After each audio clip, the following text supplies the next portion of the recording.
চলো এগুলো প্রমাণ রাখতে হবে।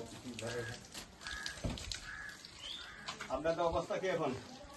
আমাদের অবস্থা সেরকম, তাই নাহলে আসলে হয় না। না না সেরকম অবস্থা, সেভাবে খাতে একটা খাতেও না মানুষ, তিনটি তাইলে পাঁচটা সংসার, তাইলে তার সংসার বর্ষা দিনে তো কেমন হবে সেটি বুঝে। আমরা যে জিনিসটা আপনাকে দিয়েছি আপনি খুশি তো? তা খুশি তো আবার কোথা থেকে আসে সেটা তো আমি জানি না। আমার এসে শালিন্দা থেকে। শালীন দেখো না। হ্যাঁ, কথা বলেন তো। তাহলে আমাদের একটা চ্যানেল আছে, ইউটিউব চ্যানেল আছে, ঠিক আছে? এবার আমরা যে লিস্ট করে নিচে কি কাদের গরিব মানুষ বাড়ি, কাদের কাদের আছে খেরের চাল, যাতে এই বর্ষার টাইমে যাদের চাল ফুট হয়ে পানি পড়ছে, আমরা সেসব বাড়িগুলো পৌঁছেছি। কথা বুঝলেন তো? কি এই নয় কি একবার যাদের পাকা বাড়ি তাদেরকে দিতে তা যাবে না।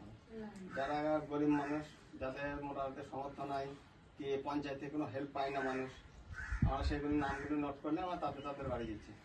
সামনে সেই একটা খাটুনের উপরে পাঁচটা। আপনি এতে খুশি তো? হ্যাঁ খুশি হতে হবে, এখন কিছু করার আছে। যাক, খুশি। আপনারা দোয়া করবেন যেন আমরা আরো যেন আগে বাঁচতে পারি। কথা বললেন? চলো।